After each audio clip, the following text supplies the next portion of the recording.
স্থাপন, গীতা পাঠের অভ্যাস, দীপদান, শঙ্খবাদন এবং এলাকায় এলাকায় মঠ মন্দির, ভজন কীর্তন, নাম হট্ট, রাধা মাধবের আরতি, হনুমান চালিসা পাঠ, রামায়ণ মহাভারতের মাহাত্ম্য আমাদের ফিরিয়ে আনতে হবে এবং সবাইকে ঐক্যবদ্ধ হতে হবে। আমি আপনাদের এই অনুষ্ঠানের সাফল্য কামনা করে ভারতবর্ষের যশস্বী প্রধানমন্ত্রী নরেন্দ্র মোদীজিকে ধন্যবাদ জানাবো যে তিনি 500 বছরে আমাদের স্বপ্ন পূরণ করেছেন। 2024-এর 22 জানুয়ারি ভগবান রামচন্দ্রের জন্মভূমিতে দিব্য মন্দিরের স্থাপনা উদ্বোধন করে মন্দিরে প্রাণ প্রতিষ্ঠা করে তার জন্য আমরা সনাতনীরা তার কাছে চিরদিন কৃতজ্ঞ থাকব।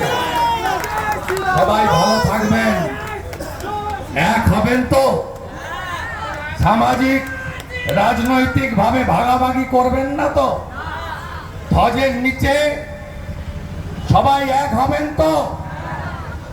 হিন্দু তুমি, হিন্দু তুমি, হিন্দু তুমি, হিন্দু তুমি, হিন্দু তুমি, হিন্দু তুমি। 1947 সালের 20 জুন এই পশ্চিমবঙ্গটা দিয়ে গেছিলেন ডক্টর শ্যামাপ্রসাদ মুখার্জি। বিধানসভার রেকর্ড 58 জন ভোট দিয়েছিলেন ভারতে থাকুক এই অংশ হিন্দুদের জন্য, আর 21 জন ভোট দিয়েছিলেন পাকিস্তানে যাক।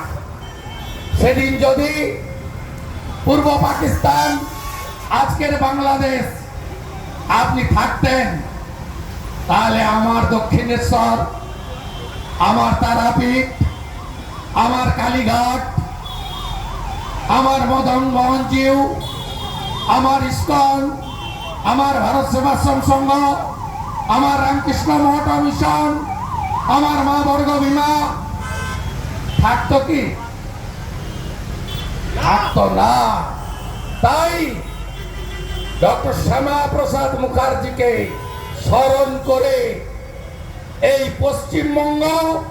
পশ্চিমবঙ্গের হিন্দুদের রক্ষা করতেই হবে।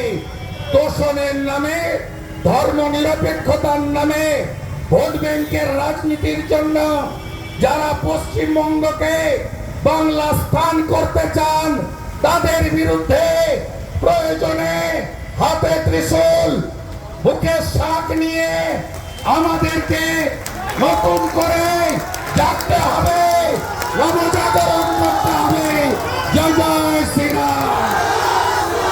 শ্রীকৃষ্ণ জন্মাষ্টমী কি, শ্রীকৃষ্ণ জন্মাষ্টমী কি। ভালো থাকবেন।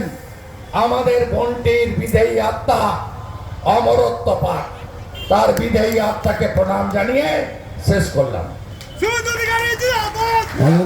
বিদায় ভারত, সম্মানীয় শুভেন্দু অধিকারী মহোদয়।